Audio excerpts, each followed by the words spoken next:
Merci pour votre fidélité sur la télévision Tamashek, la culture au cœur de l'Afrique. Mesdames et messieurs, bonsoir et bienvenue dans ce journal. Au sommaire, administration sénégalaise, la finale de la première édition du Govaton s'est tenue ce lundi à Diamniadio. À cette occasion, le Premier ministre Ousmane Sonko souligne la nécessité de l'assainir afin qu'elle redevienne un outil au service des citoyens. Moderniser et améliorer la qualité des services publics, le Govaton 2024 prime 3 meilleures solutions innovantes de jeunes Sénégalais. C'était tout pour les sommaires. Bonsoir et bienvenue à nouveau.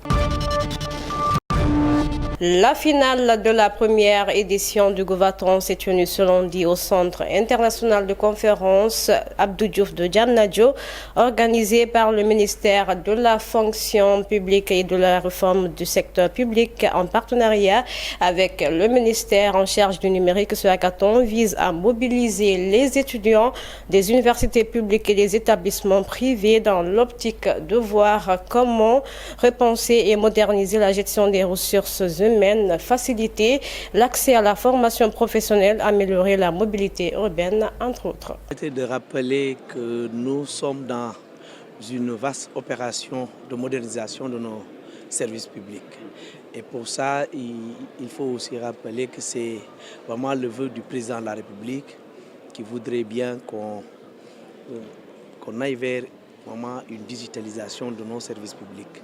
Et de ce point de vue, le ministère de la fonction publique étant le ministère en charge des réformes de l'administration, nous avons pensé donc aller vers une compétition qui met au défi les étudiants pour nous proposer des solutions adaptées au contexte donc des services publics.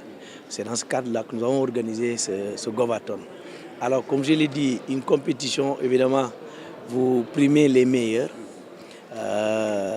mais il faut dire aussi que nous avons en tout cas assisté à des projets, à la présentation de projets très très intéressants que nous n'allons pas en vérité abandonner puisqu'ils ont été tous bons.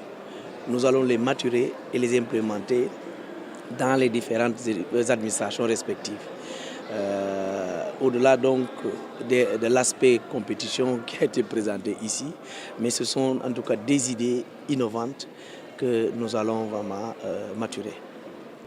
Oui, nous sommes dans une phase pilote, c'est pourquoi nous n'avons pas voulu trop embrasser pour voir ce que ça va donner. Nous avons donc choisi que 6 ministères en phase pilote pour aller dans ce projet-là.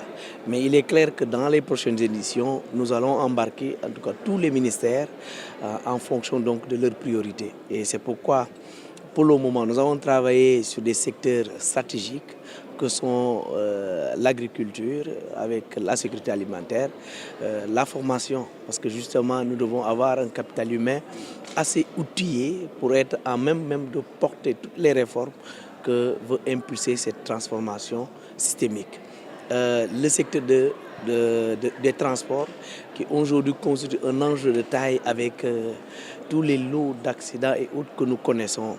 Et c'est la même chose avec le tourisme local puisqu'il faut vendre la destination Sénégal.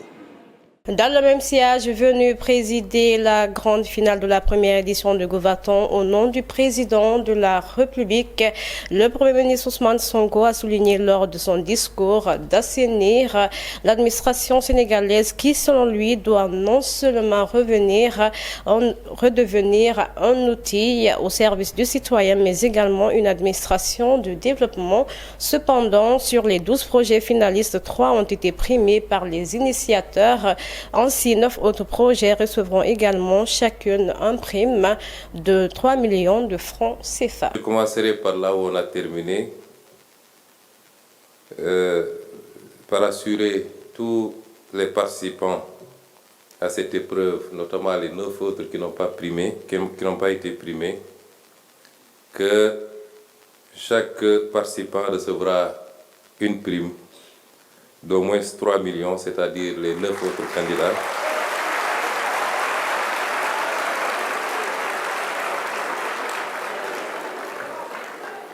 Pour davantage vous encourager, pour vous féliciter, mais surtout pour davantage vous encourager à persévérer dans cette voie qui est la seule voie de sortie de crise.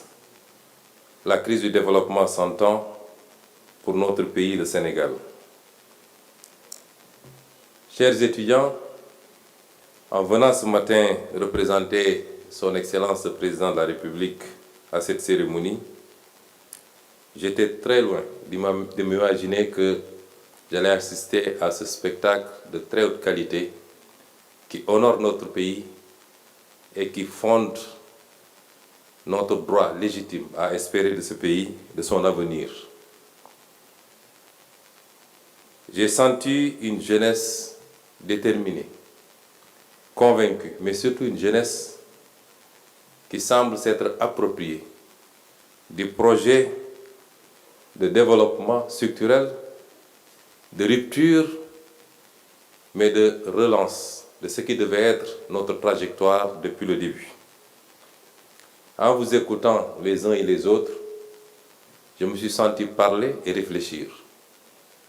Et je me suis dit, enfin, voilà des Sénégalais, certes très jeunes, mais qui semblent avoir compris mieux que nous-mêmes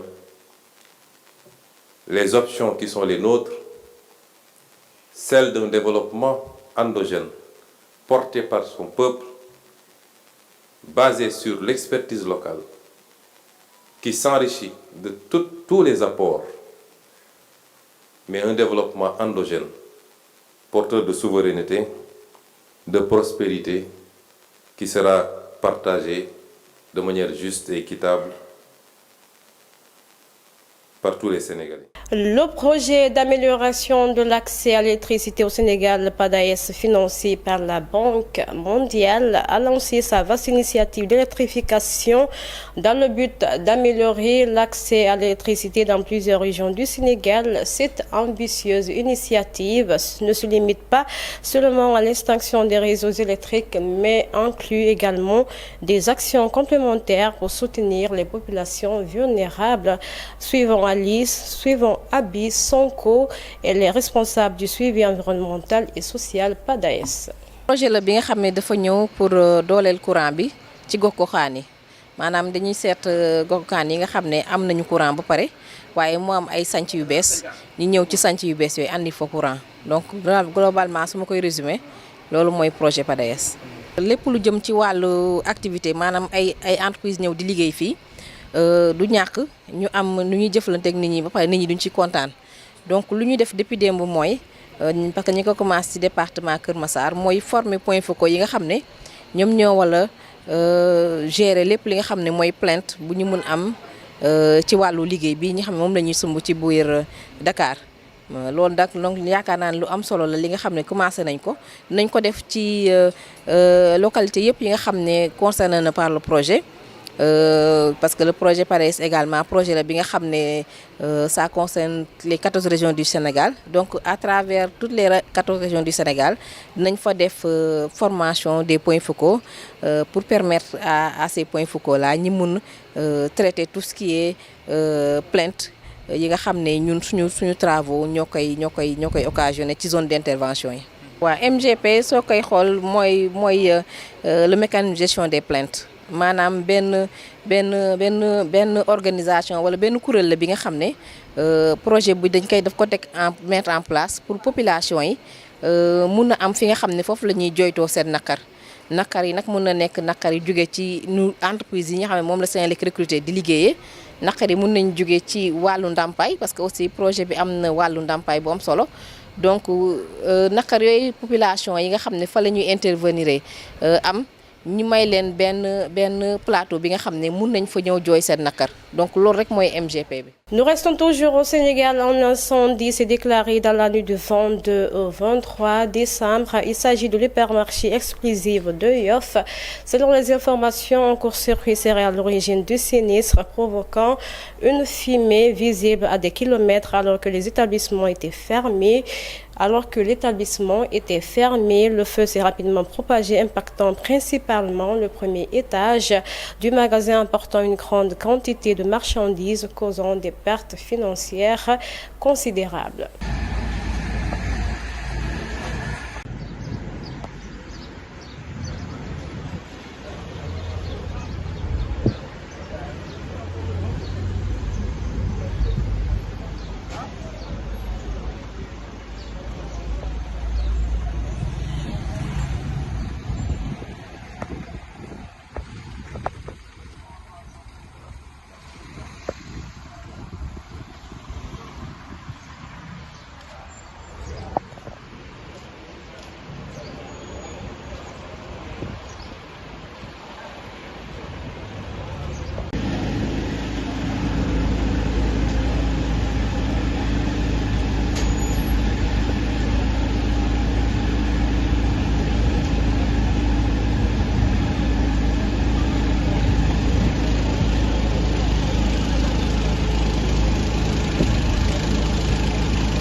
Dans la sous-région en Guinée, 22 décembre 2008, 22 décembre 2024, 16 ans après le décès de feu Lansana Conté, l'ancien président de la République de Guinée, Jean-Paul Sarr, un de ses ministres, garde un bon souvenir de l'homme. Selon lui, Lansana Conté était un soldat, un homme d'État responsable.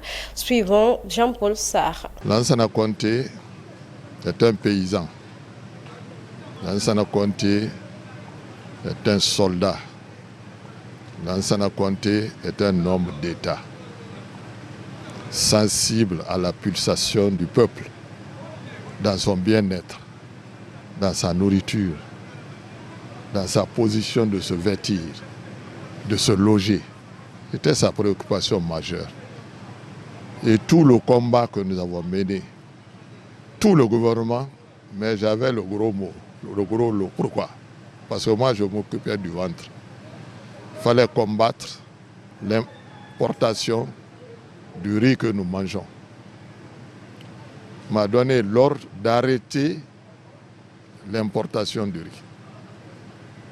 Nous étions en passe de le réussir en 1999. Sur 300 000 tonnes de riz qu'on importait, on n'en a importé que 150 000 tonnes. Donc on a fait une économie très importante en matière de devises. Malheureusement, les ennemis de ce pays-là ont provoqué l'agression de 2000. La croissance agricole qui était à 5,6 a été stoppée, mais nous n'avons pas baissé les bras. Nous sommes allés à la FAO, au FIDA, Fonds international pour le développement agricole, au programme alimentaire mondial, pour qu'on puisse nous relancer l'aide, pas en argent, mais en semences, en engrais, en produits phytosanitaires, etc. Et ces aides-là ont été pour nous très importantes de pouvoir maintenir la production. Celui qui est à côté de moi, Elhadji Siné, est mon compagnon de longue date et compagnon du président Lansana Conté. Et c'est pourquoi partout où nous sommes ensemble. Dans l'histoire, cela doit être noté.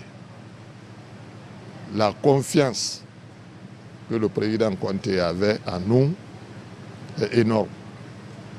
Et c'est pourquoi aujourd'hui, je profite de cette opportunité pour le présenter à la Guinée et au monde. Parce que vous n'êtes pas sans savoir que vous êtes sur satellite. Voilà l'homme résumé.